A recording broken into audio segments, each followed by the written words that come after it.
আসসালামু আলাইকুম। আশা করি আপনারা সবাই ভালো আছেন। আমরাও আলহামদুলিল্লাহ ভালো আছি।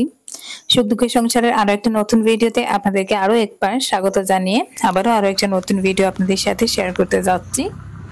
গত দিনের ভিডিওতে আপনারা দেখেছেন আমি আমার বাবার বাসায় ছিলাম। আমার বাবা অসুস্থ ছিলেন।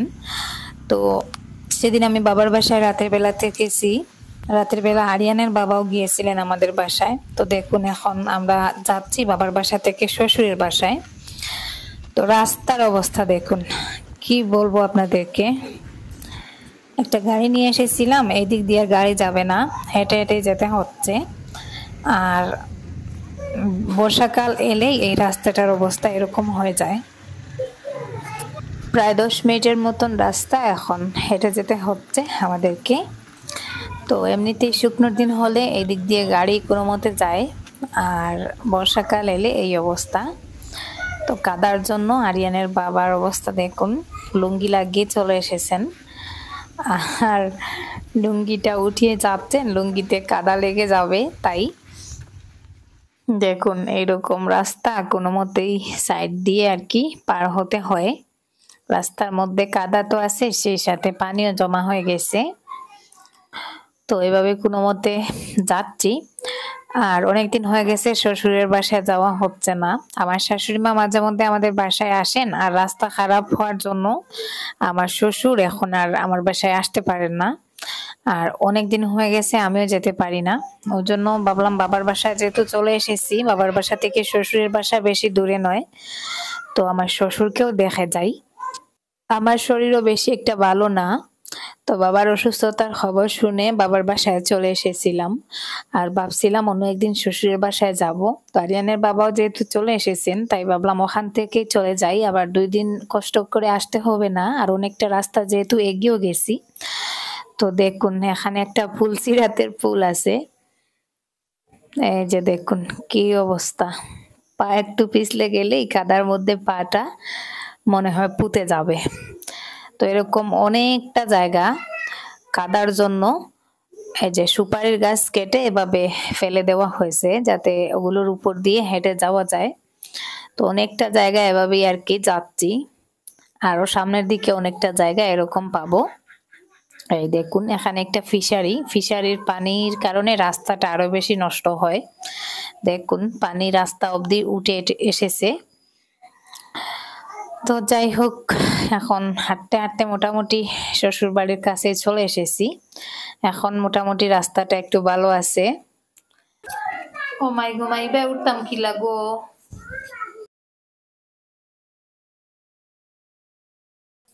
দেখুন রাস্তার কি অবস্থা। তো এই জন্যই আসলে আমি আসতে চাইলেও আসতে চাই না, সাহস পাই না। রাস্তার দিকটা মোটামুটি চলে আসা যায়, কিন্তু এই জায়গায় এসে একটা সিঁড়ি বেয়ে উঠতে গেলে মনে হয় একদিন হায়াত কমে যাচ্ছে লাইফ থেকে, এরকম একটা অবস্থা। আমার শ্বশুরের পুরনো বাড়িটা এত উঁচু ছিল, কি বলবো। বাড়িতে ফসলের কোনো অভাব নাই। দেখুন এখানে একটা জাম্বুরা গাছ, আমরা আমাদের আঞ্চলিক ভাষায় যেটাকে মাতু বলি, বাতাবি লেবুও বলে মনে হয় শুদ্ধ ভাষায়। দেখুন ওগুলো এখনো খাওয়ার উপযুক্ত হয়নি, তেমন একটা রসালো হয়নি। আর এই যে আমার শ্বশুরের সেই মাটির ঘরটা, যেটা কিছুদিন আগে ভেঙে দেওয়া হয়েছিল, এখন ওখানে নানান ধরনের সবজি লাগানো হয়েছে। দেখুন লাউ গাছের কত বড় একটা মাচা, পুরো উঠোনটা জুড়ে বড় একটা মাচা তৈরি করা হয়েছে। তো এটা হচ্ছে শুধু লাউয়ের মাচা। আমার যা এখান থেকে নাকি 4-5 হাজার টাকা লাউ অলরেডি বিক্রি করে নিয়েছেন। তো এই যে দেখুন সেই জাম্বুরা গাছে পর্যন্ত গিয়ে লাউ গাছগুলো উঠতেছে। আর এই হচ্ছে আমার শ্বশুরের সেই গোটা, যেটা কিছুদিন আগে ভাঙ্গা হয়েছিল। মাটির দেয়ালগুলো ভেঙে ফেলার পরে ঘরের ভেতরে সবজি লাগালে কিন্তু খুব ভালো সবজি চাষ হয়। দেখুন দেয়ালের মাটিগুলো ভেঙে পড়েছে, আর ওই জায়গায় নানান ধরনের সবজি লাগানো হয়েছে, বরবটি, লাউ, খুব সুন্দরভাবে লাউ গাছগুলো হয়েছে। তো এখন যাব আমার শ্বশুরের বাসায়। শ্বশুরের বাসা বলতে ওই যে নিচে আমি রেখা টেনে আপনাদেরকে যে ঘরটা দেখাচ্ছি, ওটা এখন বর্তমানে আমার শ্বশুর শাশুড়ির ঘর, মানে ওনারা এখানে থাকেন। আর ওনার যে ওইদিকে যে ঘরটা, ওটা আমার বাসুরের ঘর থেকে আর কি খাওয়া দাওয়া খাবার দাবার সবকিছু দেন আর ওনারা শুধু থাকেন ওই গোটাতে। তো আগে উপরে ছিলেন, উপর থেকে আর কি ওনাদের পুরনো গোটা ভেঙে এখানে বাসুরের বাড়িতে নিয়ে আসা হয়েছে ওনাদেরকে। তো এখানে একটা পুদিনা পাতার গাছ দেখুন, অনেক বড় একটা পুদিনা পাতার গাছ আমার ছোট জায়ের। তো ওখান থেকে এখন কিছু পুদিনা পাতা নিব। আমি অনেকবার বাড়িতে পুদিনার গাছ লাগিয়েছি কিন্তু হয়নি, বড় একটা গাছ। তো আমি 2-3টা ডাল ভেঙে নিব বাড়িতে লাগানোর জন্য। আর আমার যা বলছেন কিছু পাতাও উঠিয়ে নাও, পাতা নিয়ে গিয়ে ভর্তা করে খেতে পারবে।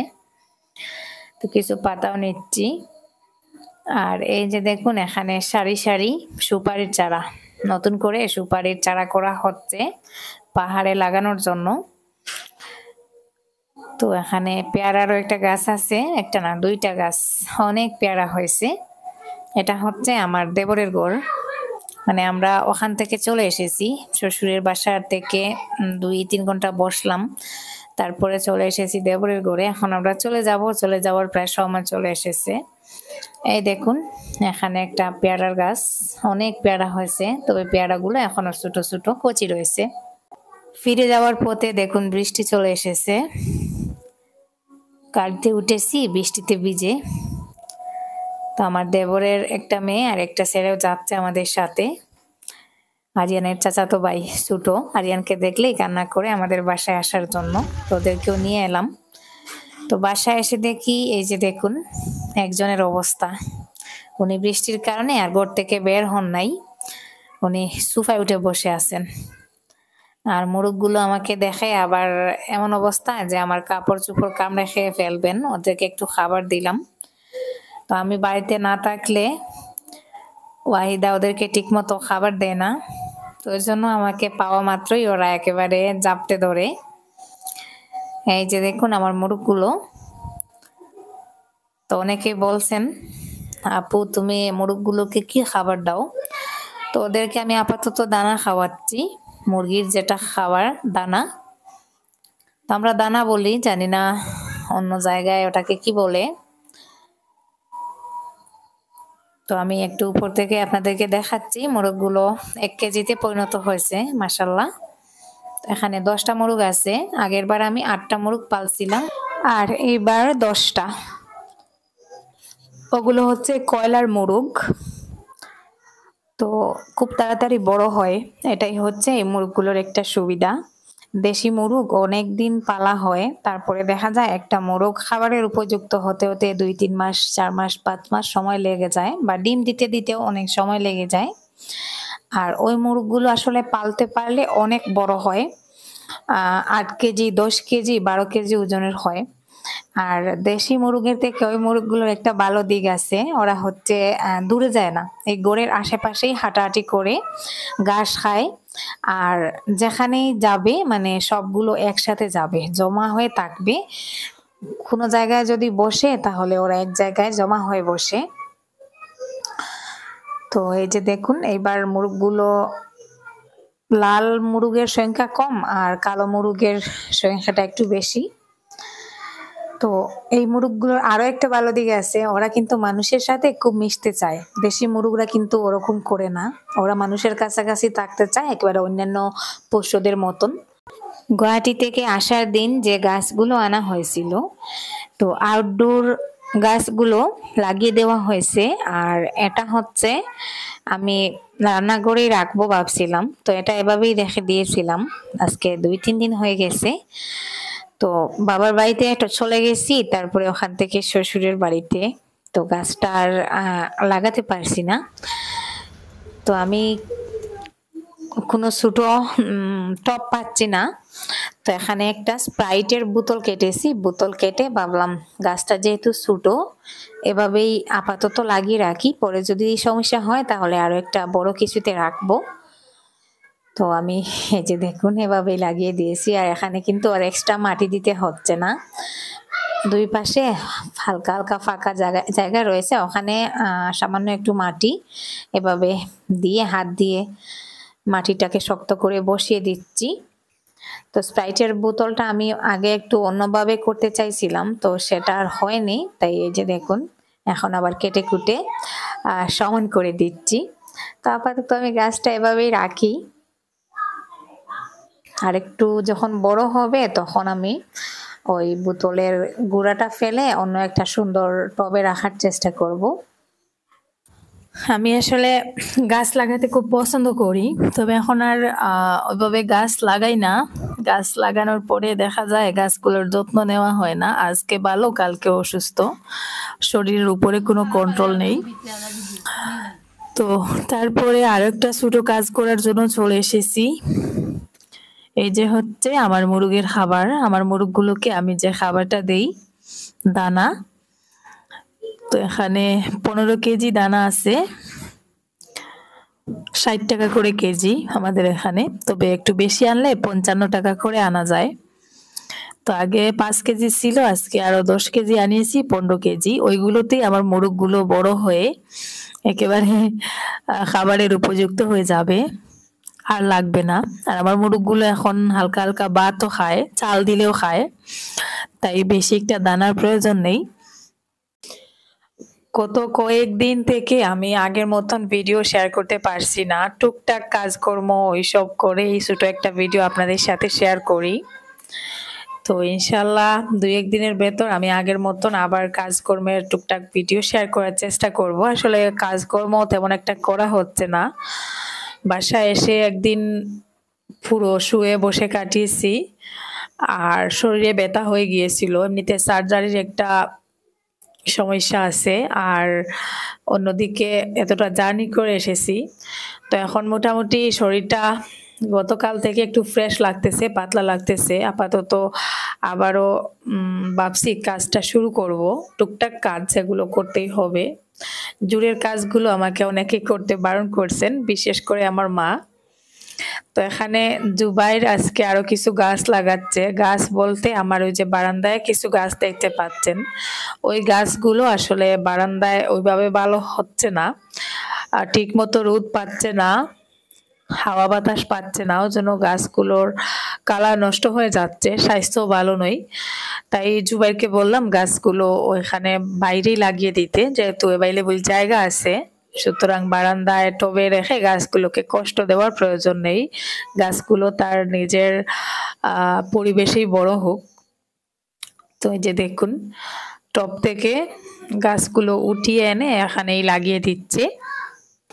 2-3 দিনের টুকটাক ভিডিও মিলিয়ে ছোট্ট একটা ভিডিও আপনাদের সাথে শেয়ার করেছি, জানি না কেমন লাগতেছে। তারপরে রিকোয়েস্ট করব প্লিজ ভিডিওতে একটা লাইক দিয়ে ভিডিওটা শেষ পর্যন্ত কন্টিনিউ করুন। আর যারা আজকে আমার চ্যানেলে নতুন, প্লিজ চ্যানেলটাকে সাবস্ক্রাইব করে দিতে পারেন।